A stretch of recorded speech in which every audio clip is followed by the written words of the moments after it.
Think gadget reviews, news, and all about it.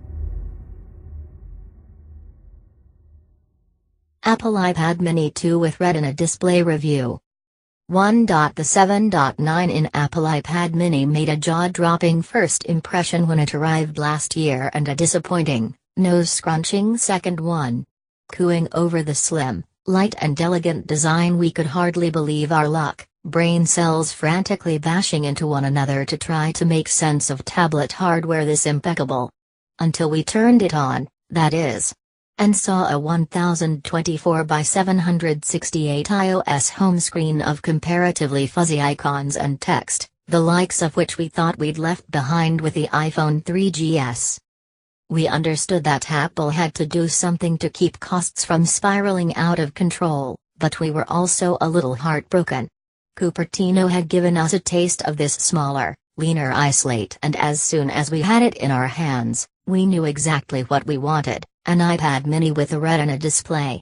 Not a slightly faster iPad 4 or iPad 5. A Retina Mini. 2. Design and build, bringing sexy back. What more can we say? The Mini was such a phenomenal piece of design, as important to Apple's future slates as the iPhone 4 was to its smartphones, that not only is it almost identical on the second Mini, but the 9.7-in iPad Air is now just an oversized version of the smaller Tab 2. With the cool-to-the-touch aluminum build, rounded edges and machined speaker grills come the sheer terror of scratching or knocking it against your laptop, coffee cup or stray bony elbows. It's also smooth enough to slip from the hand if you don't rest those corners firmly in your palm creases. Everything becomes the enemy, your own butterfingers included.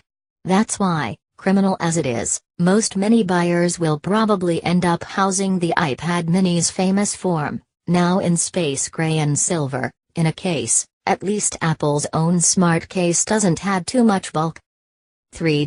It's a touch heavier and a smidgen thicker than last year's model, minus 331 grams and 7.5 millimeters versus the original's vital stats of 312 grams and 7.2 millimeters.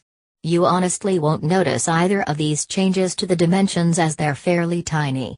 What you will notice is the bump in speed thanks to the A7 chip and the bigger battery, which are no doubt responsible for the extra grams and micrometers. Check out our iPad Mini with Retina gallery here. As with the Air, there's no Touch ID fingerprint scanning for the Mini. But compared to the bigger iPad, this is a much niftier bit of kit. The Air is now thinner and lighter, but there's no denying a 9.7-in screen still takes up a fair bit of space. Occasionally you're going to decide it's too big to take out and will leave it on the bedside table at home. Not so the Mini. 4. Screen, hues control. This upgrade is all about the screen, and boy, what a screen it is. Bright, crisp and vibrant, the iPad Mini's Retina display is just lovely to look at. Side by side with its predecessor, it's clear why the upgrade might be tempting too. The new Mini gives our peepers a mesmerizing massage, making the original screen look pixelated, the Achilles heel of many a good tablet display. With its superb viewing angles, it's in many ways a match for the Air's display. It's a 2048 by 1536 resolution and Apple makes full use of it. There's a lot of quite tiny text in iOS 7, from the title text on iMovie's clip thumbnails to the chat boxes in Skype to the previews and unread message in the Mail app, but everything looks pin-sharp thanks to the extra pixels. High-res images look also wonderful when zooming in on detail, while HD movies are smooth and nicely balanced. 5. Performance, it's hit the silicon gym. Not many people would have complained about the original Mini being a touch slower than the iPad 4, yet Apple have pumped up the performance of the Retina Mini with the same 64-bit A7 chip as the iPad Air, with the battery-saving M7 Motion co-processor along for the ride. Cupertino tends to be fairly unspecific when it comes to specs, but Geekbench 3 tells us that the Mini's running on a 1.3 GHz dual-core A7 with just under 1 GB of RAM. That's clocked just slower than the Air's 1.4 GHz processor, so you might expect a hint of difference in the benchmarks. And you get it. The Air bests the Mini on Geekbench 3's test, scoring 2,696 to the Mini's 2,518, while the 2A7 Apple tabs score an even 5,902 and an average 22.6 FPS on Antutu's 3D benchmark. 6. Camera, Photoshop handsome. Mo slow-mo, mo problems, as Biggie probably said. The iPad mini's cameras keep it nice and simple compared to the iPhone 5's bag of tricks, so no slow motion, and we reckon that's mainly a good thing. The 5MP snapper on the back captures more detail at a distance than the Nexus 7's, though for macro shots, it's a little more even, and it shoots respectable 1080p video, too. The only options in the retro-tastic iOS 7 camera app on the iPad, in fact, are photo, square, and video, with an HDR mode thrown in for good measure.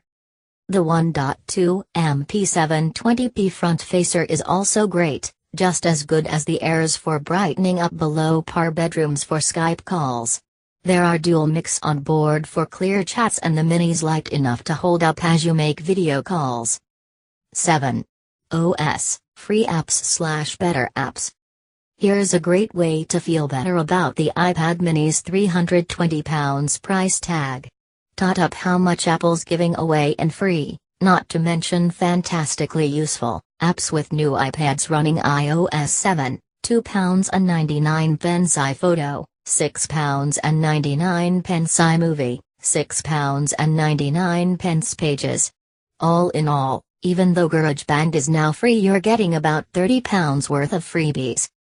It's not just brilliant, obscure, independent apps that look better on the iPad. Everyday apps such as Spotify also look better, while apps from the likes of Sky and Love Film have more features on iOS and get quicker updates. 8. It's a great-looking OS- from the glowing lock screen numbers to the futuristic, swipe-up control center, but it also brings lots of long-awaited functionality. Alongside the eager-to-please but hit-and-miss Siri and Apple Maps, notifications and multitasking now look prettier, show more information, and are more useful than ever. Since the iPad Air's launch, iTunes U and iBooks, which had been forgotten, have both been spruced up to match iOS 7's fresh and colorful design, with white backgrounds replacing faux wood shelves. Jony Ive must have jumped out of his skin when he saw them initially slip through his Fluoronet. 9. Battery life, up all night. Remember when the iPad got fatter? We know, it sounds like an urban legend, but it happened. When Apple first introduced the high-res Retina display into its tablets, it took the iPad 2 and stuck a fairly heavy battery inside to make sure the slate could still go all day. Ah, how far it's come from those ham-fisted days. There's certainly a bigger battery powering the iPad mini 2, although we don't know specifics, as it almost matches the Air's 10-hour battery life. Impressive for a design as slim and light as before. 10. Crucially, it does last longer than the Nexus 7. Over an hour of streaming video from Netflix at half brightness, the Nexus dropped 17%, the iPad only 10%, and on our regular HD video rundown test the iPad mini lasted 9.5 hours. Stamina is helped by the fact that the iPad can go much brighter than it actually needs to, and standby time is great, barely budging overnight. It's just another instance of the Mini and Air staying pretty much neck and neck. So which is best for you?